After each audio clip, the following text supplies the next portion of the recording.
Hello, we are so excited that you have joined us for an episode of Ask a Pastor. And this is our... That was good.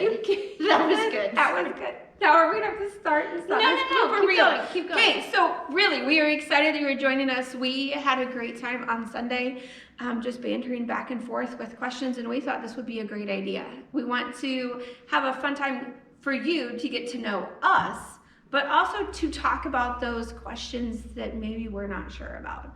So we will continue to have our Google form link up and running, so continue to ask us questions because we have way more than we can get to in today's episode, so we will have another one next week at 2. So, Tamiko. Nice. Yeah, bro.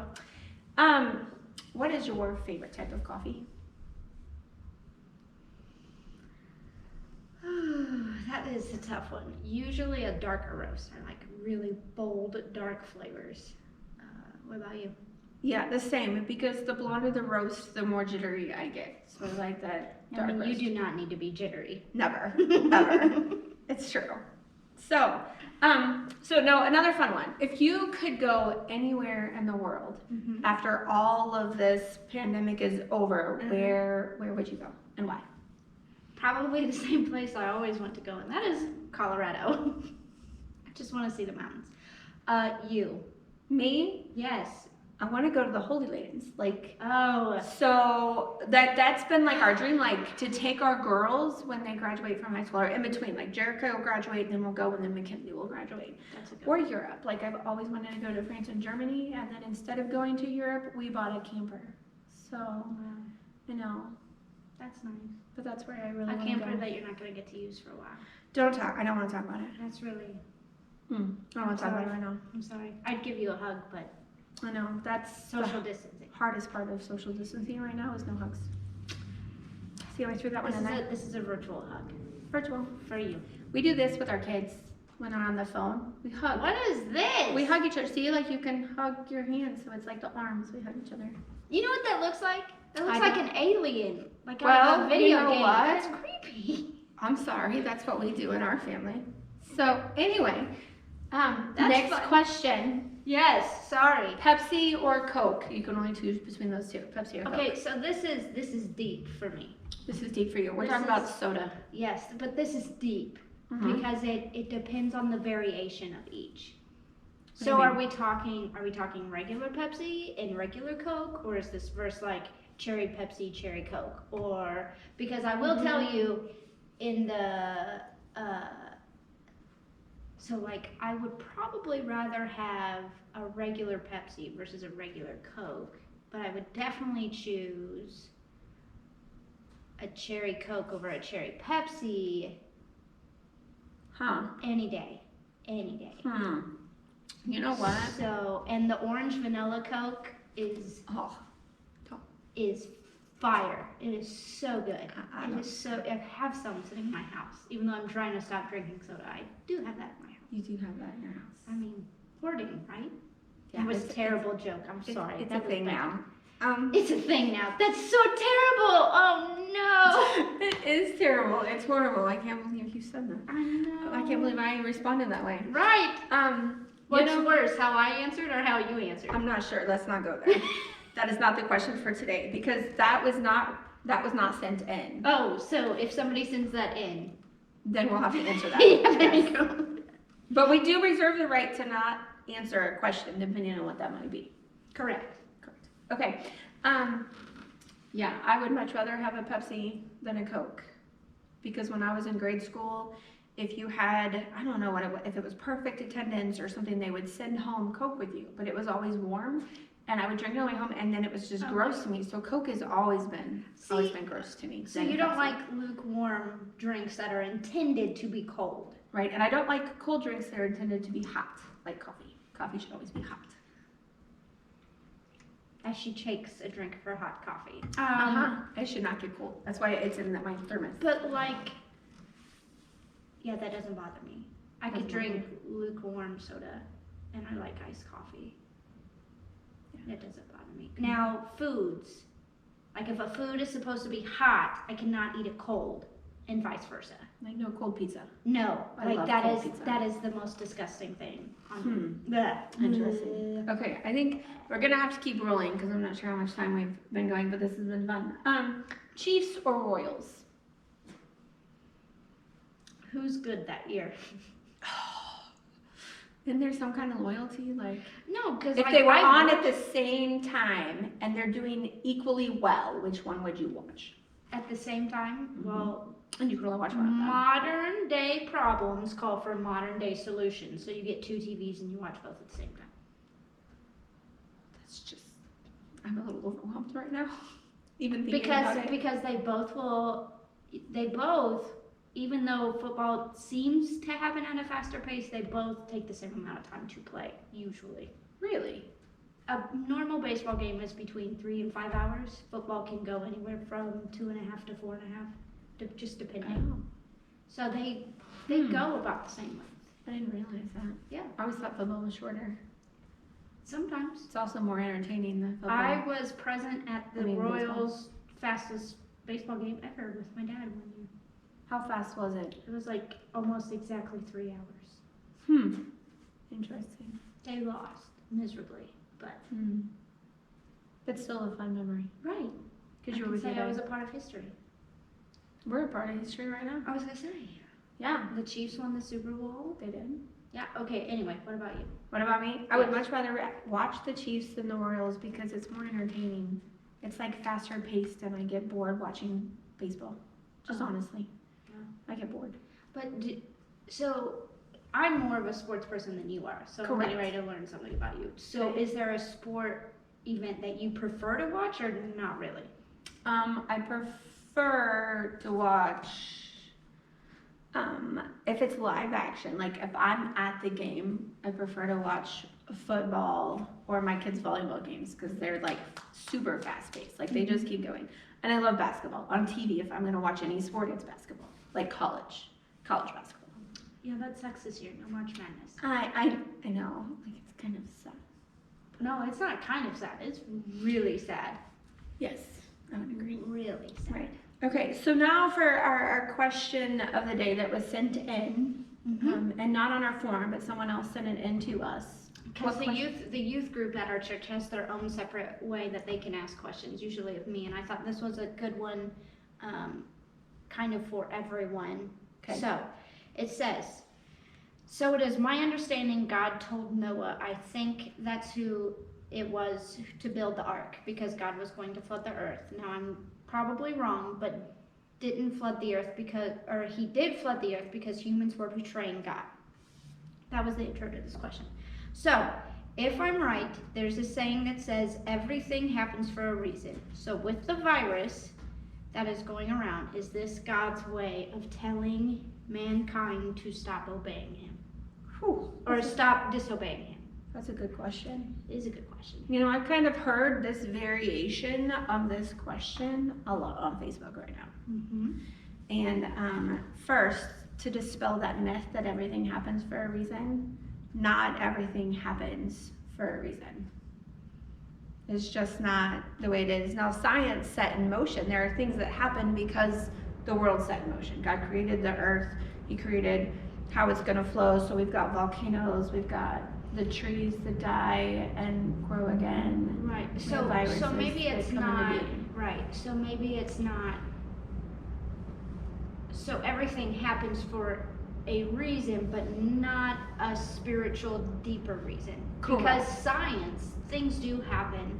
Like the virus, for example, happened because it mutated and whatever in science, and so there is a reason for that, because that is the world set into motion. Yes. That is nature acting as nature does. Yes. But that's the reason, and that's probably the only reason. Right. Like things don't happen because God wants them Right. to happen. Right. Like it's not God's reasoning for this to happen. Right. Yeah. So then he talks about disobedience, right? Can you read that part again? Right. So with the virus that is going around, is this God's way of telling mankind to stop obeying him, like with the flood? No. And it's not. And here's the thing. like the virus is happening, it's set in motion, it is not a good thing.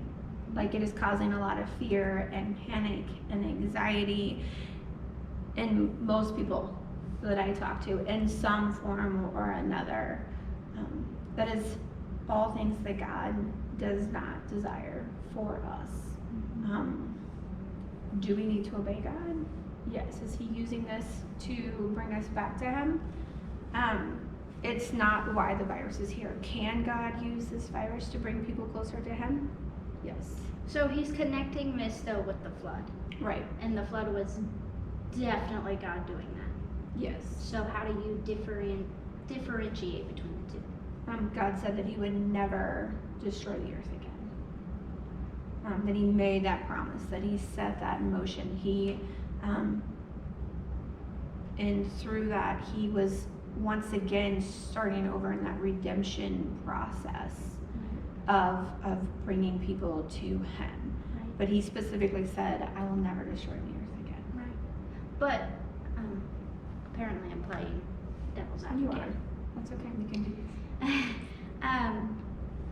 But it feels like everything's been destroyed. I mean, we're not supposed to be out doing anything. We're not supposed to be closer to any one human closer than 6 feet. We are clearly breaking that rule right now. Clearly breaking that rule. But it feels like it's destroyed. But I guess the optimist, like the positive person in me, says that it's not. Like my family coming together, like I was telling her yesterday, I think I have fixed better meals for my family because we're home. And Jerica's like, why are we eating sooner in the day? And I'm like, because we're both home. Like there are things that, yes, we can't do, but they're not things that we necessarily, like sports. Like those athletes right now are out of a job. There are people who are not, like, oh my gosh, the economic ramifications that are impacting our country. But is it completely destroyed? No.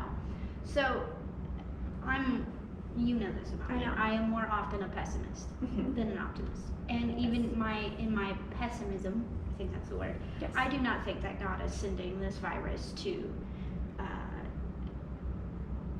punish us, because that's Correct. basically what the flood was. The flood was a punishment. And do I think this virus is a punishment? No, I don't. I do think that because of how God set the world in motion and nature acts the way that nature acts, and we have no control over that sometimes, as we can see, this virus, it just came up. That's just because that's how science is. That's how evolution works. That's how nature in itself works. But I find it odd that Christians are more often not so eager to jump on the bandwagon that God is punishing us. Some people will be old enough to remember Katrina, Hurricane Katrina in the South, and it hit Louisiana and New Orleans and all that. And I remember, I was in high school at the time, but I remember people saying that God allowed that to happen because we had gay and lesbian people in the United States. And that boggled my mind at the time now. And I think that's the farthest thing from biblical truth. I don't see that at all anywhere. Yeah. But like that kind of view of world events is hurtful and damaging more so to people than the actual thing that's going on. I agree. Because it breaks apart community. So do I think that God is punishing because the other thing about this virus too, it's the whole world. Yes. At the same time. The latest stat I saw was 184 out of 195 countries and globally have been impacted by this.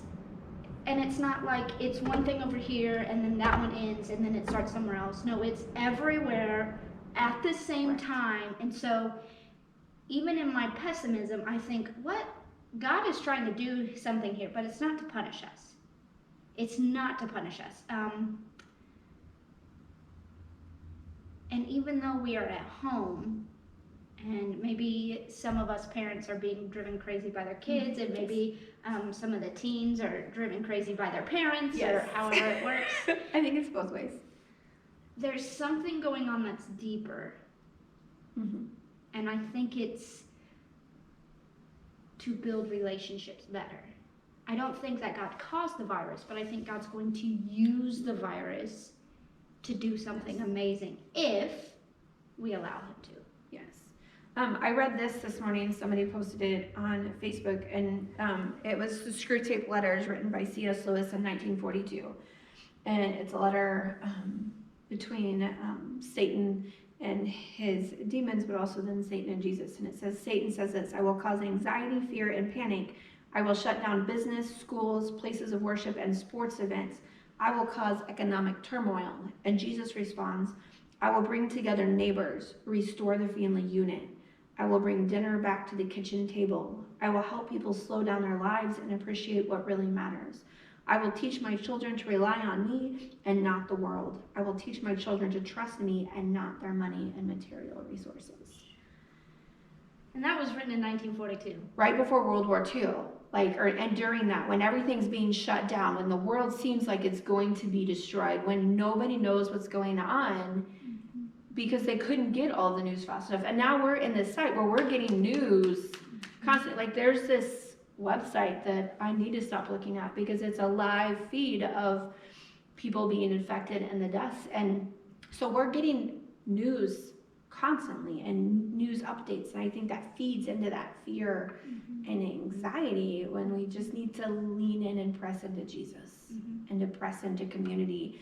And we have technology now that we can FaceTime each other. We can Zoom conference each other. We can do we have a Facebook Messenger. I read today that it's skyrocketed.